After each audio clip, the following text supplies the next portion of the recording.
अस्सलाम वालेकुम। मैं अनुशिका। उम्मीद है आपको आज की किस्त भी पसंद आएगी। नावल का भी आगाज़ है। आगे आगे आपको इस नावल के हर किरदार से प्यार होगा क्योंकि वो सब अपने आप में ख़ास खूबी रखते होंगे। बस आपसे एक रिक्वेस्ट है कि जो भी वीडियो को देखे पहले चैनल को सब्सक्राइब करके वीडियो को लाइक ज़रूर करें ताकि मेरी मेहनत का सिला और आगे लिखने का हौसला मिल जाए। और एंड पर कमेंट ज़रूर दें कि नावल कैसा लग रहा।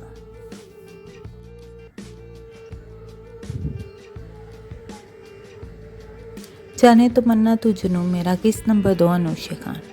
अरीसे ने मसरूफ़ अंदाज में बैग से मोबाइल निकाला और नंबर देखे बिना फ़ोन अटेंड कर लिया। जी इस वक्त कहाँ हो तुम? फ़ोन अटेंड होते ही जरदान शाह ने चिल्ला कर कहा।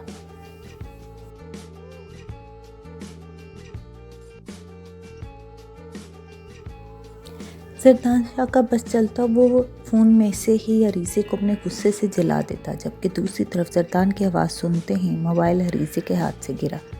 अरीसे are you all right? Asfar Ahmad ने जल्दी से अरीसे की तरफ बढ़ते कहा क्योंकि वह अरीसे पर मुसलसल नज़र रखे हुए था और अरीसे की बौखलाहट इस पर देख चुका था।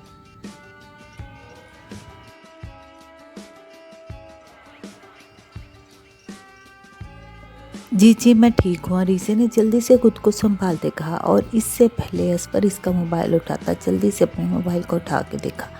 स्क्रीन को देखते ही अरीसे ने शुक्र अदा किया कि कॉल बंद हो चुकी थी। इसका ये सोचकर ही दिल कांपने लगा कि अगर जरदान असफर की आवाज़ सुन लेता तो क्या होता।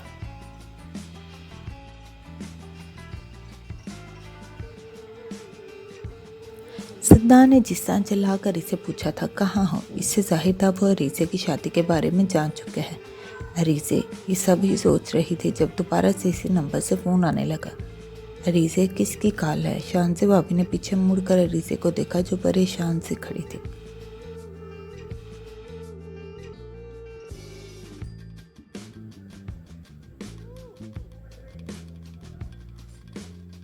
भाभी ईमान है। अरीसे ने अपनी दोस्त जिसे भाभी जानती थी नाम लिया। तो अटेंड कर लो, भाभी ने आगे बढ़ते कहा। अरीसे भी भाभी के साथ थी लेकिन इसे अपनी टांगों से जान निकलते महसूस हो रही थी। भाभी घर जाकर बात कर लूँगी, अरीसे ने हिम्मत करते कहा और फ़ोन काट कर साथ ही फ़ोन भी ऑफ कर दिया।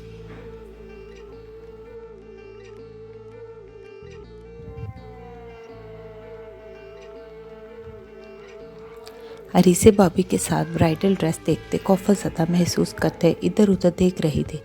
जरदान की आवाज़ सुनकर इसका दिल कर रहा था वो यहाँ से भाग जाए। इसे अजीब सा डर लग रहा था जब एक सेल गर्ल इसके पास ब्राइडल ड्रेस उठाने आई और गैर महसूस अंदाज में एक छोटी सी चिट इसके हाथ में पकड़ाकर गायब हो गई।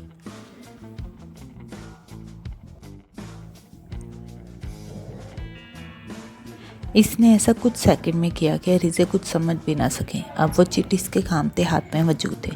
अरीसे समझ गई थी ये हरकत किसकी है, लेकिन अरीसे को ज़्यादा टेंशन इस चिट में जो लिखा गया था इसकी हो रही थी। अरीसे मेरी जान क्या हुआ?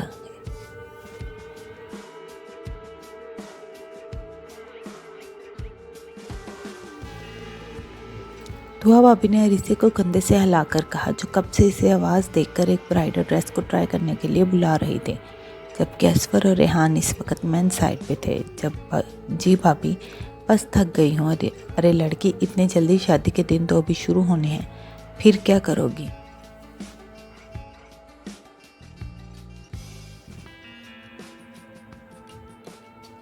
दुआ भाभी ने थोड़ी फिक्रमंदी से कहा, लेकिन अरीसे के चुप रहने पर दुआ भाभी ने इसके माथे को छूकर देखा कि दोबारा बुखार तो नहीं हो गया, जबकि इसका माथा बहुत ठंडा था। अरीसे ऐसा करो, तुम वो ब्राइडल ड्रेस एक बार ट्राई कर लो, फिर बस घर चलेंगे।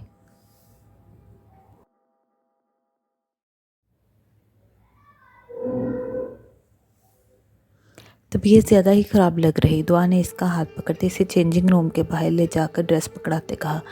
अरीसे भी चुपचाप ड्रेस लिए अंदर चली गई। अरीसे ने चेंजिंग रूम का दरवाज़ा बंद करते अपनी मुट्ठी में मौजूद चिट को खोला।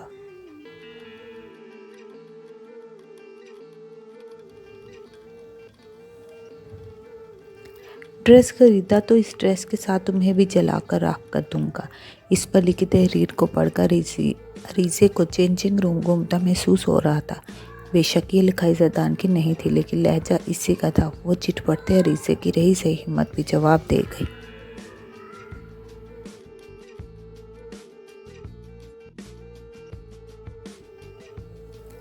और वो अपना सर थामते ज़मीन पर बैठ गई। भाभी भाभी, अरीसे ने चिल्लाकर दुआ को आवाज़ दी जो बाहर खड़ी इसका इंतज़ार कर रही थी। अरीसे के चिल्लाने पर फ़ौरन चेंजिंग रूम में दाखिल हुई, जबकि शांति जो एक और ब्राइडल ड्रेस हाथ में लिए पहुंची थी वो भी दुआ को चेंजिंग रूम की तरफ भागते देख अंदर दाखिल हो गई।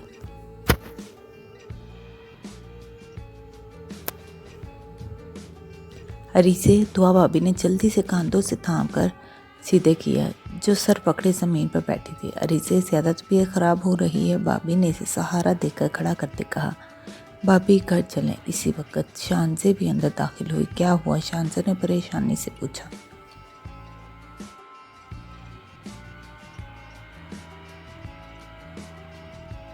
भाभी रेहान को बोले घर चलें। अरीसे की तबीयत कब से ख़राब हो रही थी। मेरा ख्याल है घर चलते हैं, इसे रेस्ट की ज़रूरत है। दुआ ने शानसे को देखते कहा। हाँ हाँ चलते हैं, तुम लोग आओ, मैं रेहान को बोलती हूँ। शानसे भाभी ने अरीसे के ठंडे माथे को छूते परेशानी से कहा और बाहर निकल गई।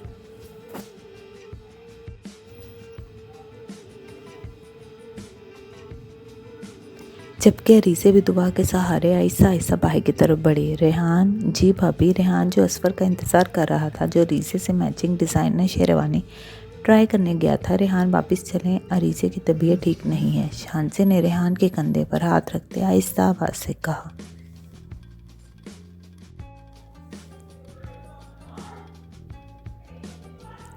क्या हुआ भाभी? रेहान ने परेशानी से पूछा। बीपी लो लग रहा है, तुम गाड़ी निकालो, दुआ ला रही है अरीसे को। शानसे ने अरीसे लोगों की तरफ बढ़ते कहा। जी। रेहान शानसे को जवाब देता असफर के चेंजिंग रूम की तरफ बढ़ गया ताकि इसे बता सके। अरीसे आंखें मूंदे दुआ के कंधे पर सर रखे बैठी थी।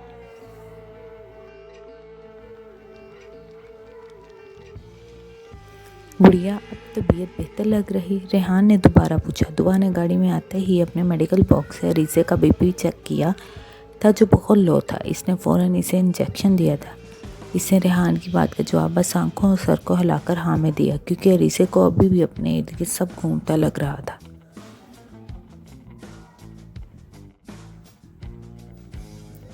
हाँ बोलो। सरदार मोबाइल को कान से लगाए अभी अपने कमरे में दाखिल हुआ, जहाँ सिकंदर पहले से मौजूद कमरे को साफ सुथरा करवाए इसकी ज़रूरत की सब चीज़ों को तरतीब देकर बेड पर रख रहा था।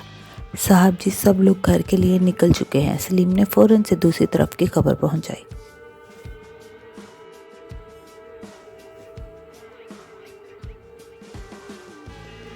अरीसे के फ़ोन ऑफ करने के बाद जैसे सरदार पागल हो रहा था, इसका बस नहीं चल रहा था। वह उड़कर पाकिस्तान पहुंच जाता और अरीसे को इस गुस्ताखी की ऐसी सज़ा देता कि वो आइंदा सरदार का फ़ोन काटते 100 बार सोचते। सरदार ने इसी वक्त सलीम को कॉल की जो अपनी टीम के साथ माल के बाहर ही मौजूद था। सलीम, एक मैसेज सेंड कर रहा हूँ। वो अल्फाज तेरी बीबी जी तक अगले 5 मिनट तक पहुंच जाने चाहिए, और अगर अगले 10 मिनट तक वो माल से बाहर नहीं जाती तो तुम मेरे अगले हुक्म का इंतज़ार ना करना और वही करना जो पहले बोला था। सरदार ने सलीम को यहाँ तक कह दिया था कि वो अपनी टीम की फीमेल को साथ लेकर जाए,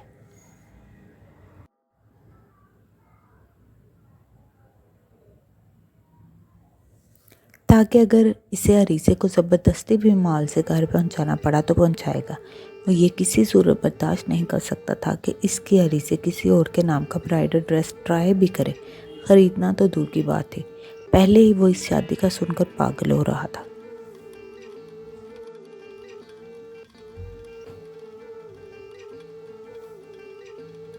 ठीक है, बाकी सब तैयारी भी रखो। इस बार कोई छोटी से छोटी गलती भी हुई तो माफ़ नहीं करूँगा।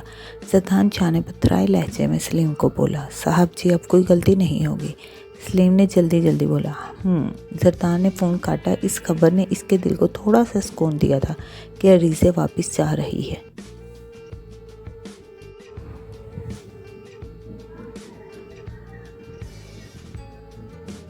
अभी तक तुम ये सब समेट कर निकले नहीं? सरदार ने सिकंदर की तरफ देखा जो सरदार को कॉल करते देख मुअद्दब खड़ा इसके फारिग होने का इंतज़ार कर रहा था। साहब जी, सब हो गया। अगर आपको कुछ ख़ास रखवाना है तो बता दें, नहीं तुम बस किसी को जाने से पहले मेरे कमरे में ना भेजना।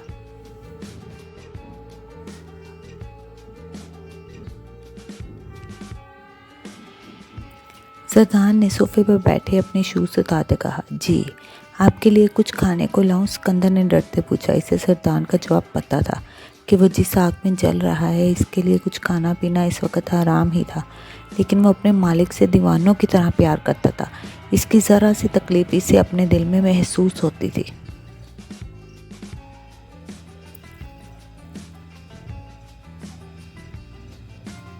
नहीं, कुछ नहीं चाहिए, सरदार ने टेबल पर पाँव रखते आंखें मूंदे कहा। लेकिन जब इसे महसूस हुआ सिकंदर अभी भी खड़ा है तो सुर्ख आंखें खोलकर इसे घूर कर देखा।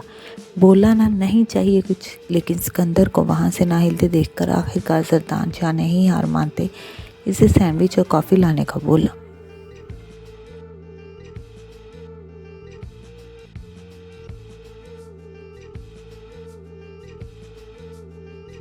किसी दिन तुम अपनी इन्हीं हरकतों की वजह से मेरे हाथों से ज़ाया हो जाओगे। सिकंदर को 10 मिनट बाद कॉफ़ी और सैंडविच के साथ अंदर आते देखकर सरदार ने गुस्से से कहा।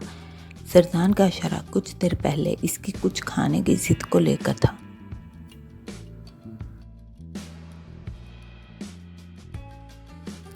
साहब जी, अगर आपको जान देते मेरे मुंह से उफ भी निकले, आप बोलिएगा मैं अपने बाप का नहीं, सिकंदर ने इमोशनल होकर कहा। अब तू यहाँ से अपनी शक्ल गुम कर, नहीं तो तेरी उफ भी निकलने का टाइम नहीं देना, सरदार ने लफ्ज़ों को चबा चबा कर कहा।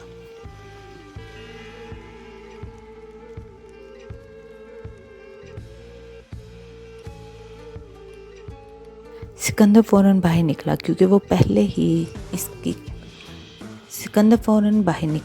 पहले ही इसका काफ़ी इम्तिहान ले चुका था, इसे कुछ खाने पर मजबूर करके। एक तो यह अनोखी मेरी महबूबा बना रहता। अक्सर इसके दोस्त सिकंदर की इस तरह फिक्र करने पर सिकंदर को इसकी महबूबा बोलते थे, जिस पर सिकंदर तो खूब खुश होता, जबकि इसका ये सुनकर ही खून खोल जाता। सरदार ने सिकंदर की बनाई हुई कॉफ़ी का घूंट लेते मोबाइल पर रीसे का नंबर दोबारा डायल किया, लेकिन नंबर अभी भी बंद था। रीसे, सरदार शाह ने गुस्से से कॉफ़ी का कप ज़मीन पर दे मारा। कुछ पल पहले का सुकून फिर ख़त्म हो गया था जो इसे रीसे के घर जाने को लेकर मिला था।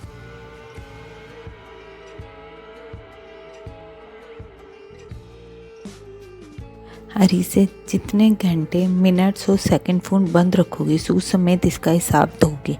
और सरदार शाह साहब का कितना अच्छा है ये तुमसे बेहतर कौन जानता है, आखिर मेरी शागिर्दी में रही हो। सरदार शाह ने मैसेज टाइप करके रीसे के नंबर पर सेंड किया। अभी जारी है।